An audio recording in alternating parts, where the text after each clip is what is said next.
está de volta. Bora falar sobre o Fla-Flu, então, que teremos na final do Campeonato Carioca. Vamos falar das semifinais primeiro, porque o Flamengo chegou lá vencendo o Vasco de virada por 2-1, já havia vencido a primeira partida por 1-0. Então, carimbou o passaporte, está na final o time do Felipe Luiz.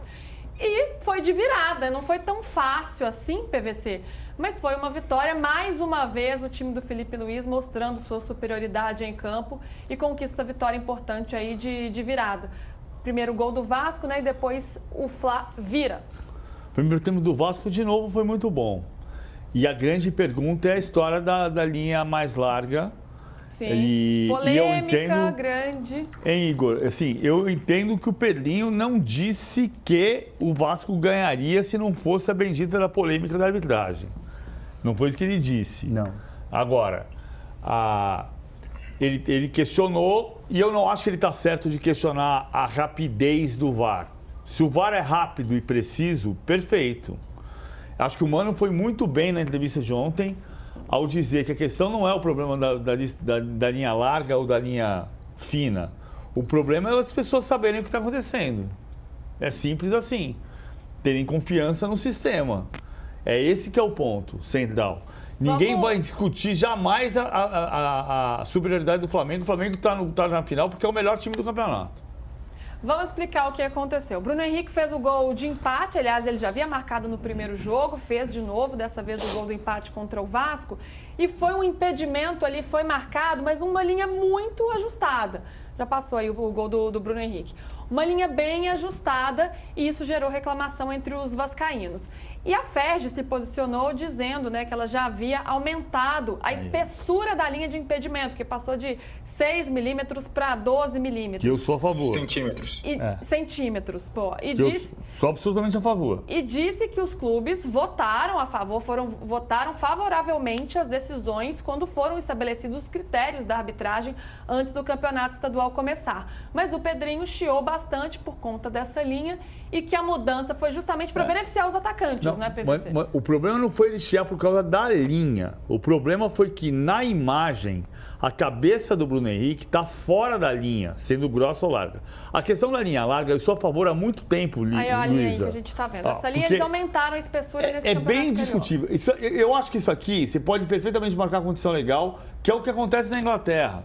Em situações absolutamente iguais assim, a Inglaterra valida o gol porque ela privilegia o ataque. Eu estou de acordo com isso. Estou de pleno acordo com isso.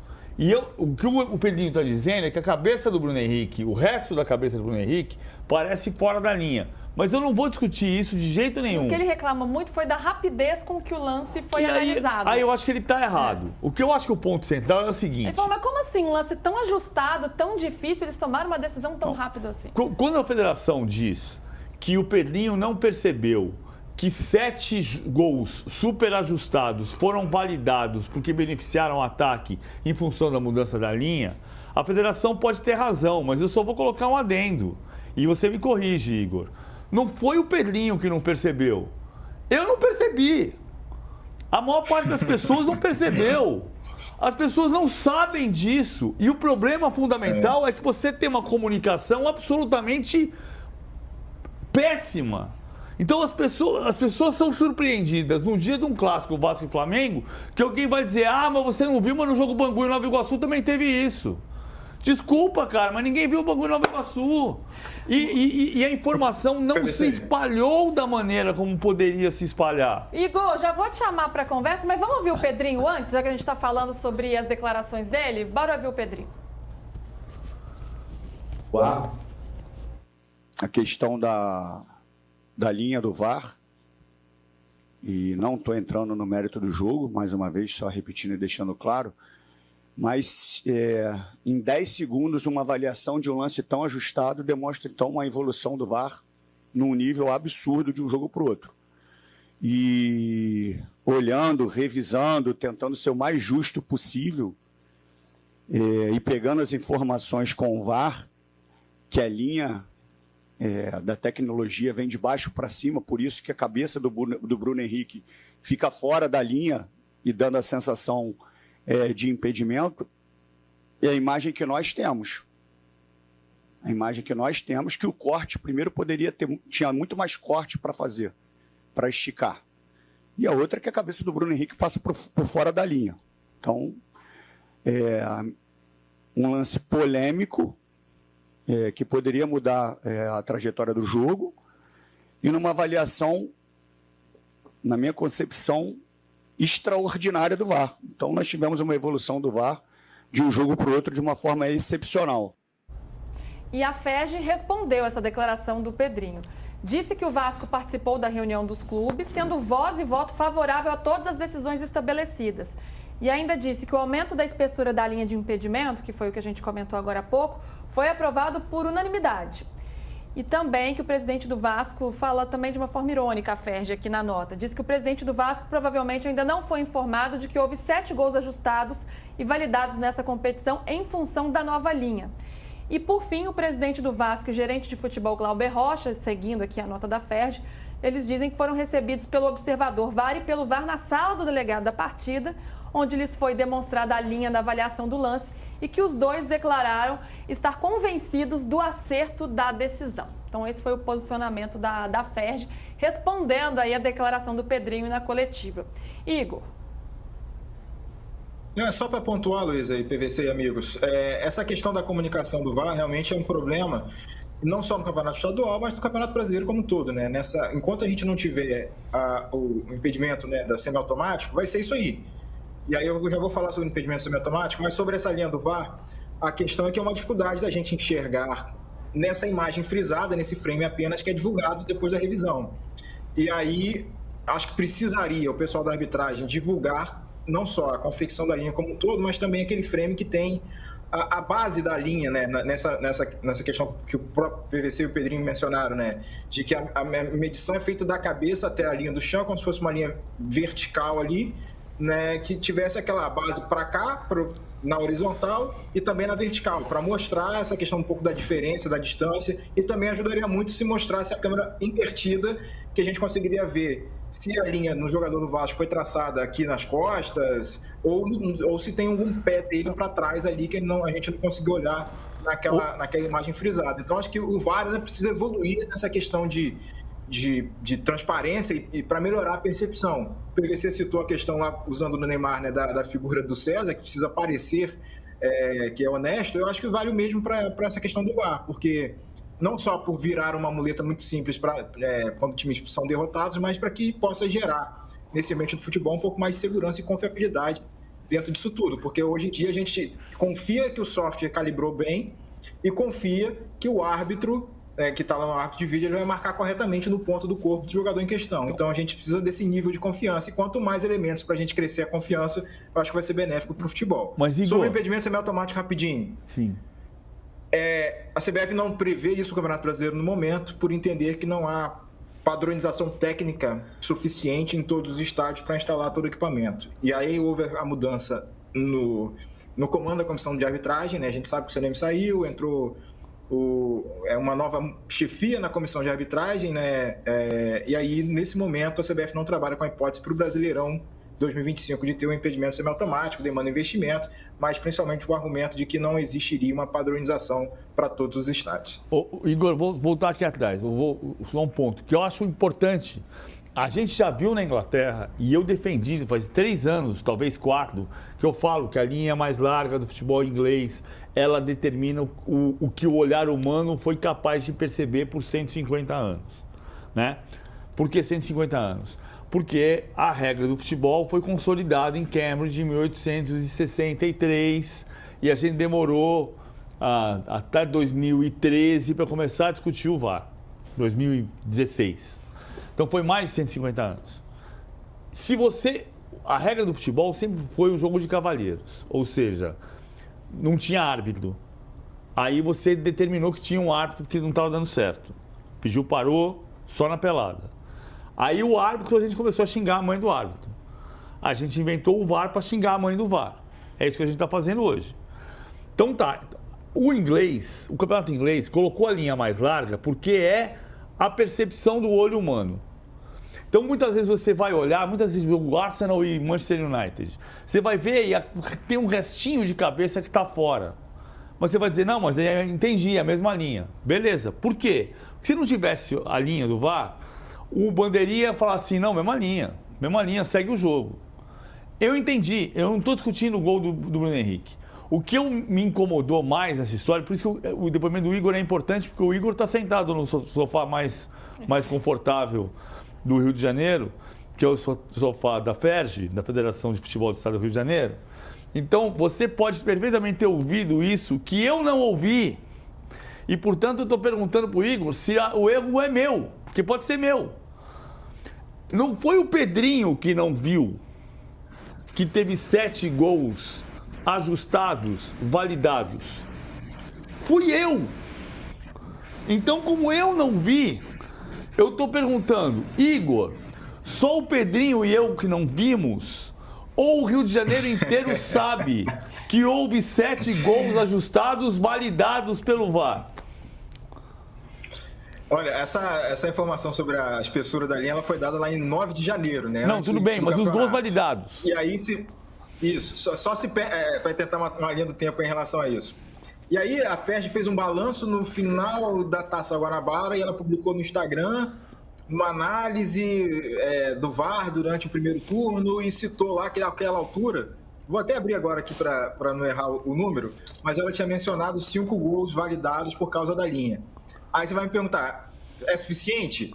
Aí dá pra gente chegar à conclusão de como você não sabia, PVC, por exemplo, o Pedrinho também tinha essa dúvida, é uma questão de difusão de informação clara aí, que houve essa defasagem, vamos dizer assim. Quais foram os jogos?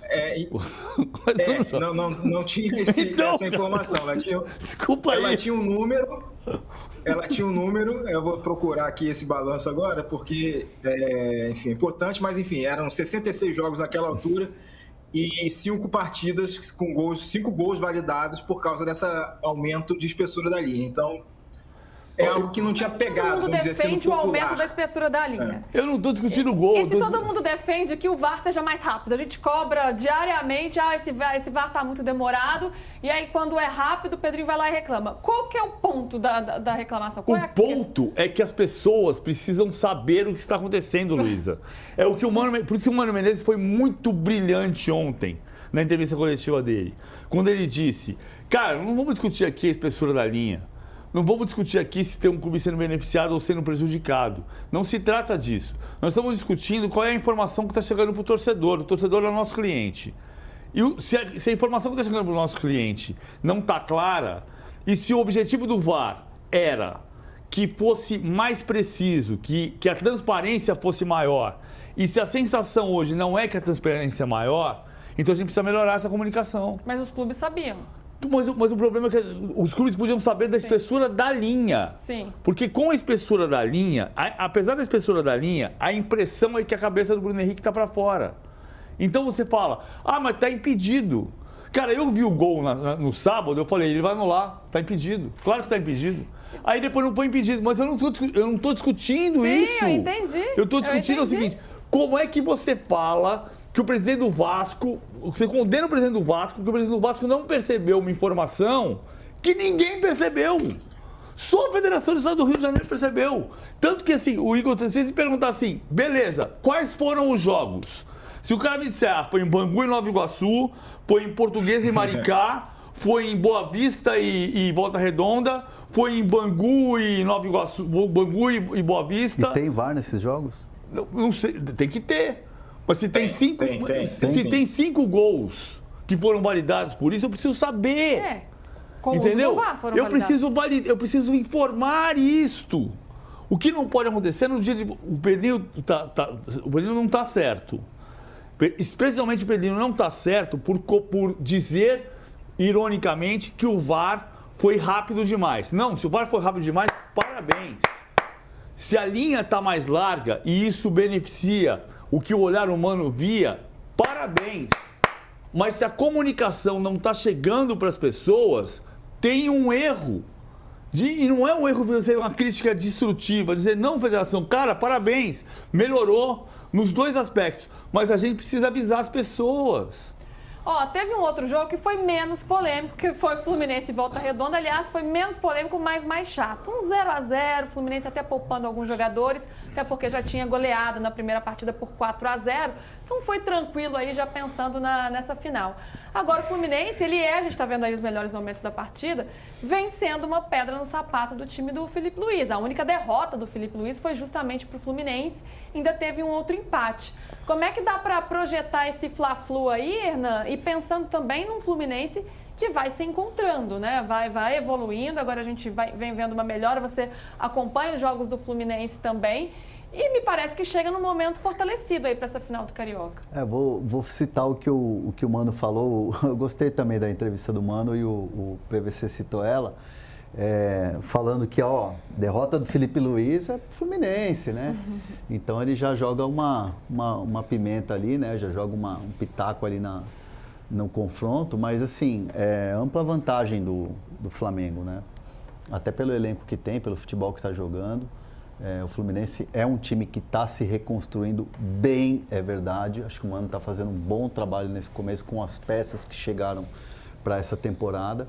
Acho que o torcedor do Fluminense tem muito mais coisas positivas para ver nesse começo do que negativas. Mas nessa final do Estadual do Rio de Janeiro, acho que o Flamengo ainda é favorito. E nessa partida aí, nem vale falar muito dos lances, né? Foi um jogo realmente muito monótono, aí um 0-0 muito chato. Mas protocolar, né? Teve a boa notícia da volta do Thiago Silva, né? Depois de quase um mês, 23 dias aí com uma lesão no calcanhar. Ele volta, Igor. Dá para projetar essa final já, esse Fla-Flu? O que dá para esperar desse jogo? Então, ao mesmo tempo que teve a volta do Thiago Silva, no lado do Flamengo, teve a notícia ruim confirmada hoje da lesão do Bruno Henrique. Então, o Bruno Henrique já dá pra gente dizer que ele tá fora do jogo de quarta-feira, né? Do primeiro jogo, e aí, segundo o boletim que o Departamento Médico divulgou hoje, enfim, vão acompanhar a evolução, porque de fato teve um problema ali na coxa direita do atacante no último jogo contra o Vasco. E acho que também a discussão vai ser não só a parte técnica, questões táticas, né, nesse duelo aí entre os dois times. O Mano mencionou que nos encontros anteriores, no encontro anterior do 0-0 do Carioca, era um Fluminense que naquela altura precisava muito daquele pontinho para projeção de classificação, tanto é que a gente viu na Taça Guanabara que fez a diferença, aquele empate contra o Flamengo, enfim, para toda a colocação do Fluminense, ultrapassagem dos rivais, do Vasco, propriamente dito. E agora vai ser um contexto diferente, final, em que meio que reseta, né, tudo aí que aconteceu anteriormente, mas claro que fica sempre uma dúvida de como é que o Felipe vai craquear esse jogo, né? Vamos dizer assim, contra o Mano, e ao mesmo tempo o Mano para fazer esse trabalho de contenção do Flamengo, sem esquecer também da capacidade construtiva que o Fluminense precisa ter nessas partidas da final. Finais que ainda não sabemos quais serão os dias por completo, um pouquinho como está o Campeonato Paulista, mas por outro motivo.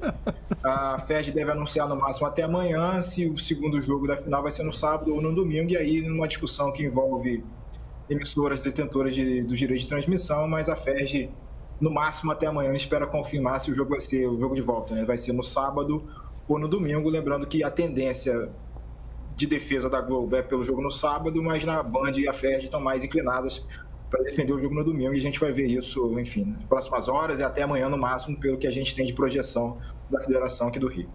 Boa, Igor, a gente vai acompanhando tudo isso. Valeu pela presença mais uma vez, amanhã você volta com a gente, tá bom? Obrigado, Igor. É provável. A gente bota para trabalhar bastante aqui. Beijo, Igor. Provaremos. Opa.